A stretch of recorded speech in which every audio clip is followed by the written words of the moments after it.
The flashing red and blue lights of the police cruiser, reflected against the pristine white siding of my son's house, were blinding, but they were not nearly as painful as the look in his eyes when he realized I had finally found the courage to destroy the pedestal I had placed him on.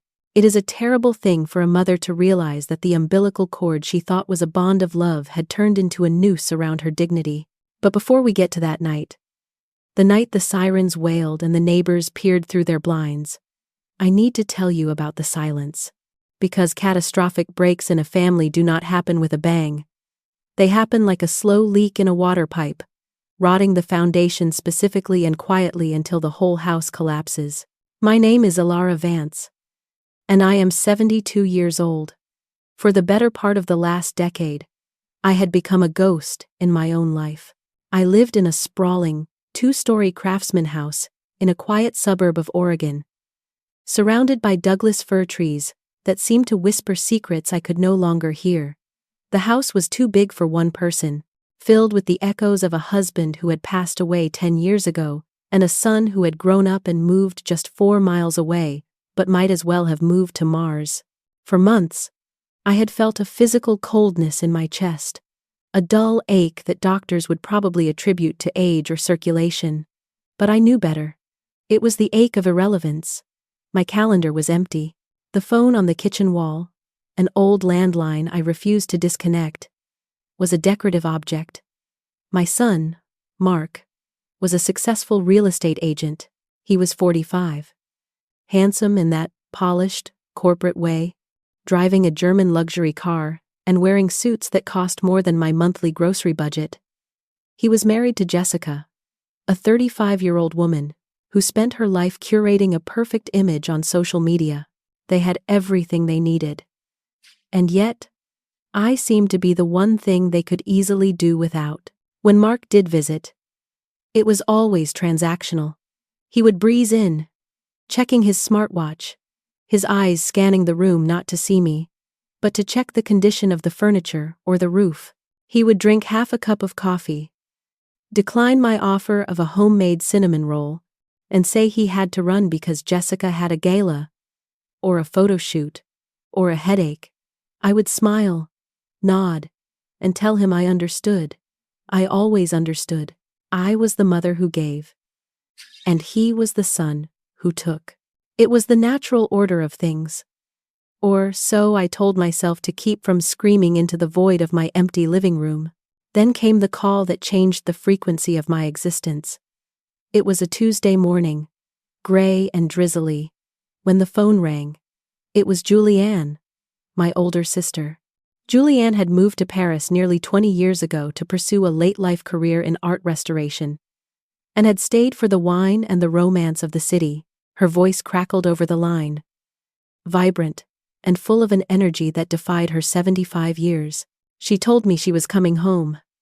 Not for a funeral, not for a tragedy, but for me. She was coming to visit for 3 weeks, and she was bringing gifts. I remember hanging up the phone and gripping the edge of the granite countertop. I didn't cry immediately. Instead, I felt a strange sensation in my lungs, as if I were taking my first full breath in years. Someone was crossing an ocean just to see me. Someone had been walking through the streets of Paris thinking about Alara Vance. It was such a foreign concept that it almost felt like a prank. Julianne had always been my protector. When we were children, and our father's temper flared like a match in a gas station, Julianne was the one who hid me in the closet and told me stories until the shouting stopped. She was the one who bought me my prom dress with her waitressing money when our parents said it was a frivolous expense. When she moved to Europe, I felt like I had lost a limb, but we never lost touch. Now, she was coming back to breathe life into my stagnant world. I spent the next 2 weeks in a frenzy of preparation. I scrubbed baseboards that were already clean. I polished the silver. I bought fresh hydrangeas for the guest room. I wanted everything to be perfect. I wanted Julianne to see that I was holding it together, that I wasn't just a lonely widow waiting for the end. I sat down one evening with a cup of chamomile tea and decided to call Mark. I thought, perhaps, foolishly, that the news of his aunt's arrival might spark some familial interest. The phone rang 6 times before it went to voicemail. I didn't leave a message. I tried again, an hour later. This time, he answered, his voice thick with irritation. He asked what was wrong, assuming that a call from me meant a broken appliance or a medical emergency. When I told him Julianne was coming and bringing gifts, there was a pause. He didn't ask how she was. He didn't ask when her flight landed. He just said he would try to swing by if his schedule permitted, but the market was crazy right now, and Jessica was stress testing a new brand partnership. He sounded bored. He sounded distant. I hung up and looked at the dark reflection of my face in the kitchen window. The excitement I had felt moments ago evaporated, replaced by the familiar heavy cloak of shame. Why did I beg for crumbs of his affection? Why was I so desperate for him to acknowledge me? The day Julianne arrived, the sun actually broke through the Oregon clouds. I took a taxi to the airport because I didn't want to bother Mark for a ride. When Julianne walked through the arrivals gate, she looked like a movie star from a bygone era. She was wearing a trench coat, a silk scarf tied effortlessly around her neck, and oversized sunglasses. We embraced. And the smell of her expensive perfume, old books, and rain brought tears to my eyes instantly. She held me at arm's length and frowned. She told me I looked thin. She told me I looked like I was fading. I tried to make a joke about intermittent fasting, but Julianne was a shark. She smelled the blood in the water. Back at my house, she unpacked her suitcases like a magician pulling rabbits from a hat. The living room floor became a bazaar of wonders.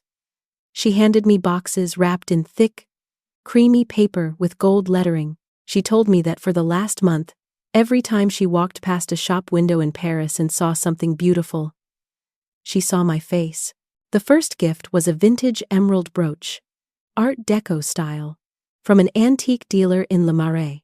It was heavy, cool to the touch, and shimmered with a deep, green fire. I had never owned real jewelry, only costume pieces. The second was a set of 3 custom-blended perfumes from a small perfumery near the Seine, labeled with my name in elegant calligraphy. They smelled of jasmine, sandalwood, and resilience, but it was the third gift that took the air out of the room. It was a handbag, but to call it a handbag was an insult. It was a vintage Hermes Kelly bag, constructed of leather so soft it felt like butter, in a rich, caramel hue. It was the kind of object that carried history and status in every stitch. I knew enough about fashion to know that this bag was worth more than my first car. I tried to refuse it. I told her it was too much, that I had nowhere to go to wear such things. Julianne grabbed my hands and squeezed them hard enough to hurt. She told me that I had spent my entire life making myself small so others could feel big. She reminded me of how I nursed our mother through her dementia for 5 years alone. She reminded me of how I worked double shifts at the library to pay for Mark's college tuition so he wouldn't have student loans. She said it was time for me to stop being the soil and start being the flower. We cried then, holding on to each other. 2 old women in a quiet house, surrounded by treasures that whispered of a worth I had forgotten I possessed. The next morning, the house felt different. It felt occupied. The smell of strong French coffee filled the kitchen. Julianne was a force of nature. She questioned everything. Why was the garden overgrown? Why was my fridge empty? And, most pointedly, where was Mark? I tried to make excuses. I told her he was busy building his empire. Julianne didn't buy it. She told me that busy was a choice, and absence was a message. She asked when he had last done something for me without being asked. I couldn't answer. The silence stretched between us, heavy and truthful. 2 days later, Mark's car pulled into the driveway. My heart did that treacherous little skip it always did. The biological reflex of hope. He wasn't alone. Jessica was with him. She walked in wearing oversized sunglasses and clutching her phone like a lifeline. Her eyes swept over the living room, analyzing, calculating. She greeted me with a cheek bump that didn't even leave a smudge of her foundation on my skin. Mark hugged Julianne with a warmth I hadn't seen in years. He was charming, flashing that smile that sold million-dollar homes. He told Julianne she looked fantastic, that Europe suited her. Jessica offered a tight smile, clearly assessing Julianne's outfit. Realizing quickly that everything my sister wore was authentic designer, we sat in the living room. I had placed the gifts on the coffee table because Julianne had insisted I shouldn't hide them. I saw Jessica's eyes lock onto the handbag. It was a predatory gaze. It wasn't admiration. It was acquisition. She walked over to the table and picked up the bag without asking. She ran her manicured nails over the leather. She commented that this was a rare vintage, probably worth $15,000 on the resale market. The number hung in the air. I saw Mark's head snap up. He looked at the bag, then at me, then at Julianne. He did the math. I saw the gears turning in his head, calculating the net worth of the items on the table. Jessica put the bag over her shoulder and turned to the mirror in the hallway. She posed, checking her angles. She said it matched her outfit perfectly. She said she had a gala coming up next week, and this would be the perfect statement piece. Julianne stood up. Her movement was slow, fluid, and dangerous. She walked over to Jessica and gently lifted the strap from her shoulder. She told Jessica, with a smile that didn't reach her eyes, that the bag was a gift for Alara, and that Alara would be the one making statements with it. Jessica laughed, a tinkling, hollow sound. She said of course, she was just joking, but as she sat back down, her eyes never left the bag. The conversation was strained after that. Mark asked Julianne about the cost of living in Paris, about her assets, disguised as polite curiosity. Julianne answered vaguely, deflecting with stories of art and food. When they left, the energy in the house shifted. Julianne turned to me and told me to be careful. She said she saw greed in Jessica's eyes, and weakness in Mark's. I defended them, out of habit. I told her Jessica just liked nice things and Mark was just practical. Julianne didn't argue, but she helped me move the gifts into my bedroom closet that night. She told me not to leave them out. The following week was magical. Julianne and I lived like teenagers. We went into the city. We ate at expensive restaurants. We drank wine at noon. She made me wear the brooch and the perfume. She forced me to carry the bag. I felt ridiculous at first, like a child playing dress-up in her mother's clothes. But then, I caught my reflection in a shop window. I stood taller. The bag gave me a posture of importance. People held doors open for me. It wasn't just the object. It was the permission to take up space. Then came the dinner invitation. Mark called and invited us over for a Sunday roast. I was thrilled. I thought perhaps the presence of Julianne was bridging the gap. We dressed up. I wore a silk blouse Julianne had given me, paired with the brooch and the bag. Mark's house was a modern glass and steel structure that looked more like a gallery than a home. Everything was white, beige, or gray. Jessica was in the kitchen, or rather, supervising the catering staff she had hired. She greeted us, her eyes immediately darting to the bag on my arm. Dinner was tense. Jessica spent the entire meal talking about her follower count and the pressure of maintaining her brand.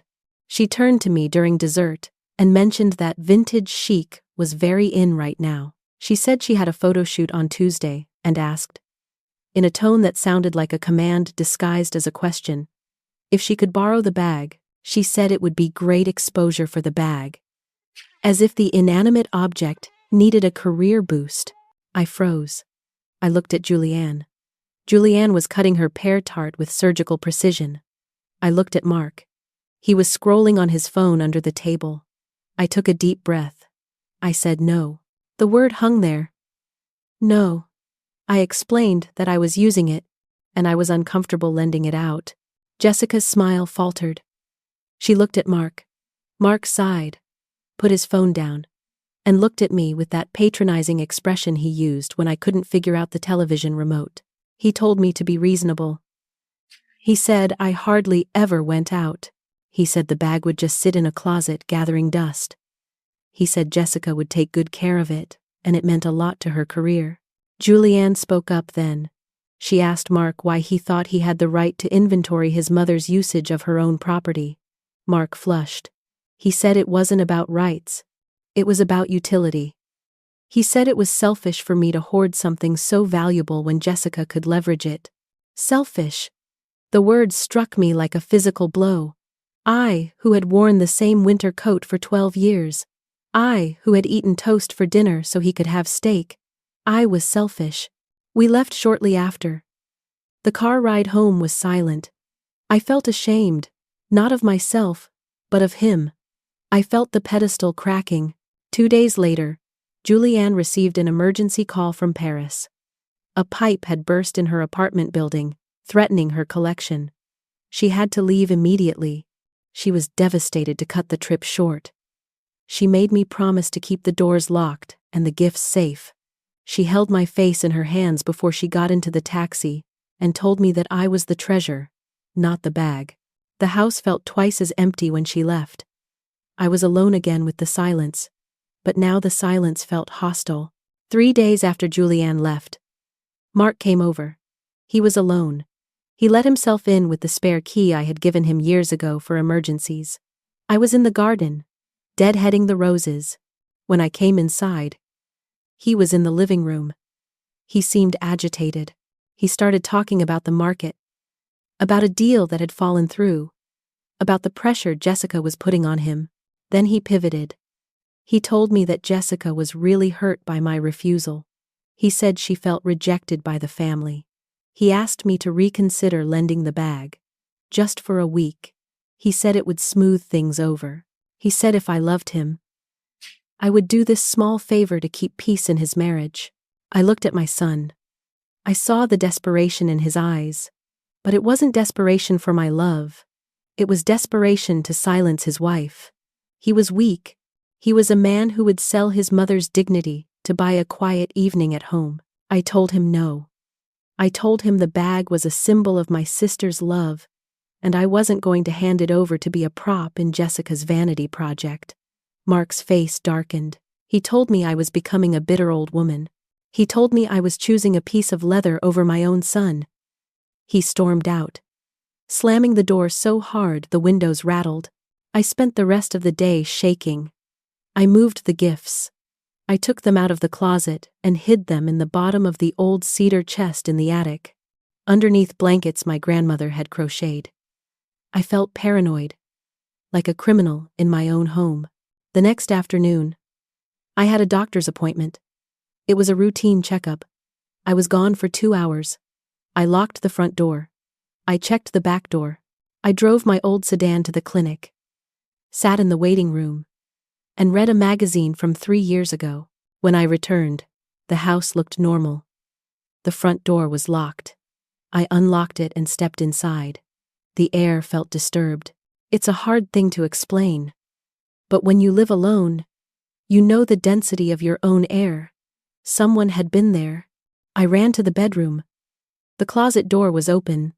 My clothes were pushed aside, but nothing was there. I remembered I had moved them. I ran to the attic. The stairs creaked under my feet. The cedar chest was open. The blankets were tossed on the floor. The bag was gone. The brooch was gone. The perfumes were gone.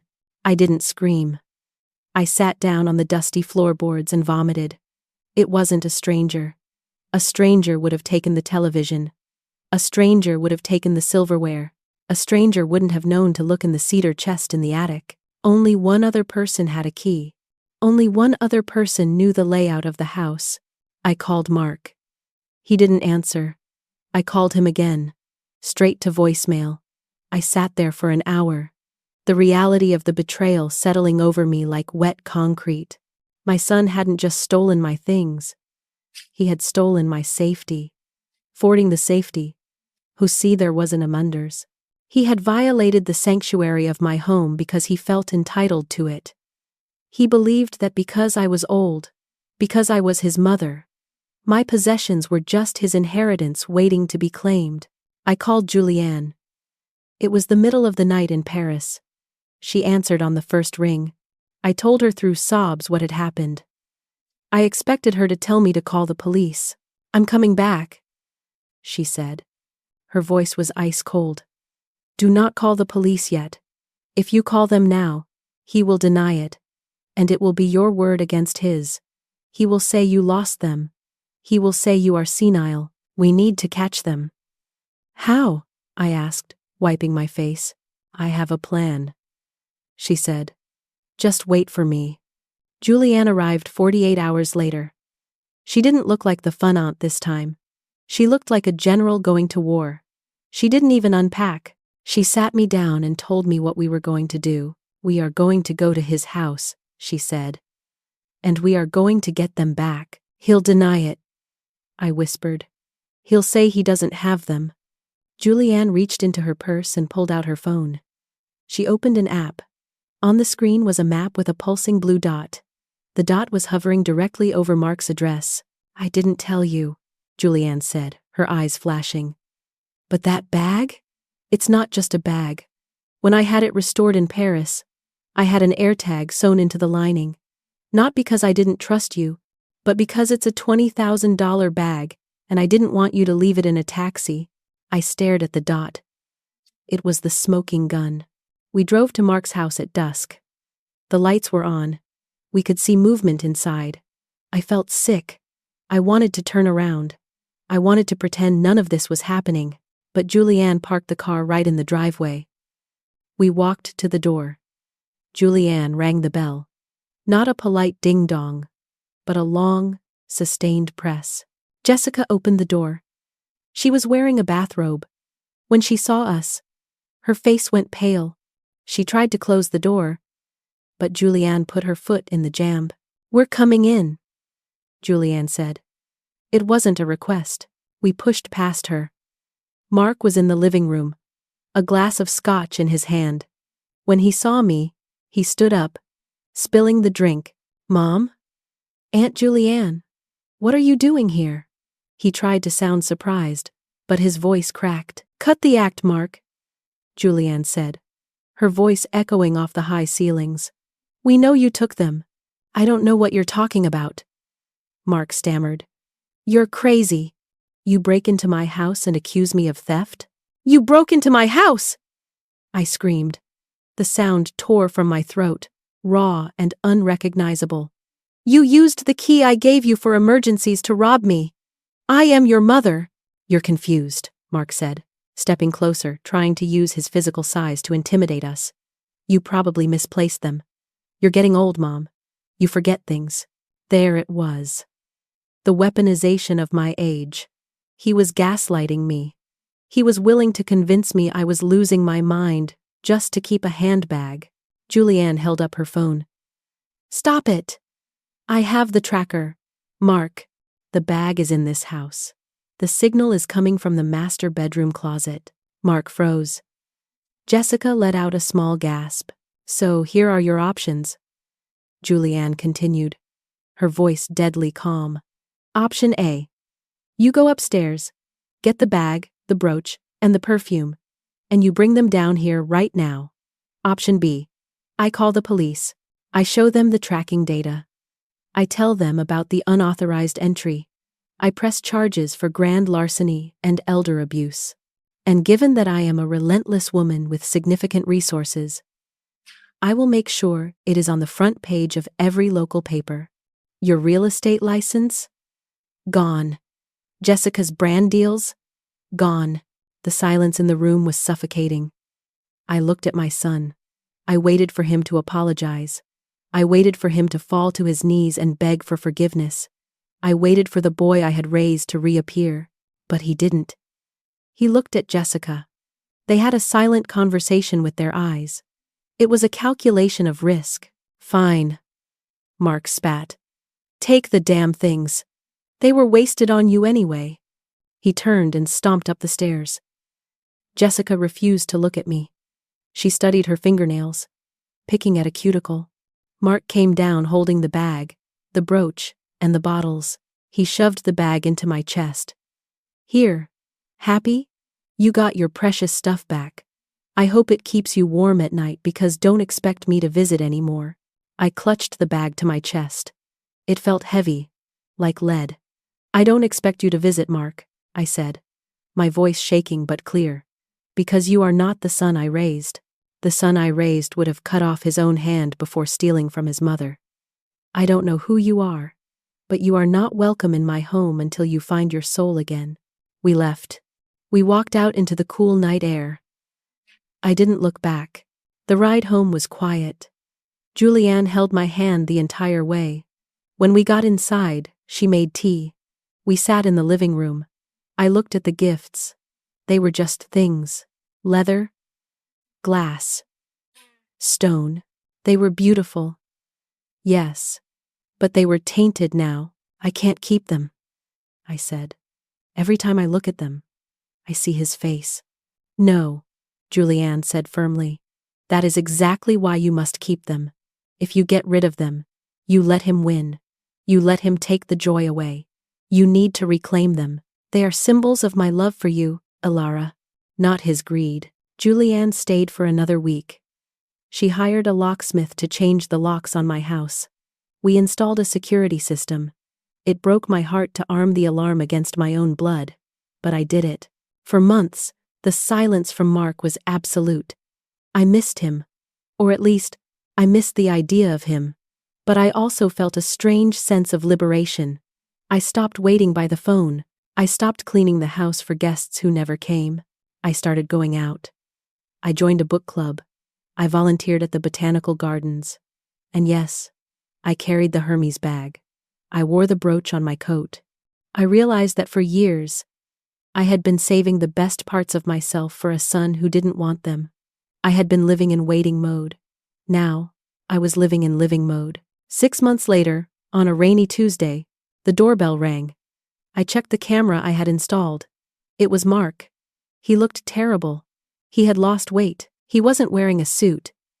He was wearing jeans and a t-shirt. He was holding a small bouquet of grocery store flowers. I opened the door, but I didn't unlock the screen door. I stood there, safe behind the mesh. "Mom," he said. "Mark," I said. "Can I come in?" "No," I said. He flinched. I left Jessica," he said. Well, it doesn't matter. We're divorcing. I'm staying at a motel." "I'm sorry to hear that," I said politely. "I messed up, Mom," he said, and tears started to mix with the rain on his face. "I messed up so bad. I was so afraid of losing her that I lost myself. I stole from you. I gaslit you. I'm disgusting." "Yes," I said. "It was disgusting. I miss you," he sobbed. "I have no one." I looked at him. I felt the tug of the mother bond, the urge to open the door, to make him soup, to fix everything, but I knew I couldn't. Not yet. Maybe not for a long time. Forgiveness is a journey, not a switch you flip. And trust, once broken like fine china. "I love you, Mark," I said softly. "But I need time. You broke something in this house that cannot be fixed with flowers. You need to fix yourself first. You need to figure out why you felt entitled to my dignity. When you have done that work, really done that work, you can write me a letter." "A letter?" he asked. "Yes, a letter. And if I feel ready, I will write back." I closed the door. I locked it. I watched him walk back to his car. His shoulders slumped. I didn't cry. I went into the kitchen and made myself a cup of tea. I sat by the window and watched the rain fall on the Douglas firs. I touched the cool emerald brooch pinned to my sweater. I realized then that the greatest gift Julianne had given me wasn't the watch or the bag. It was the permission to be the protagonist of my own life. I had learned the hardest lesson a mother can learn. That sometimes, you have to love yourself enough to let your children fall, and you have to love yourself enough to stay standing when they do. I took a sip of tea. It was hot, strong, and sweet. The house was quiet, but it wasn't empty. It was full of me, and for the first time in a very long time, that was enough.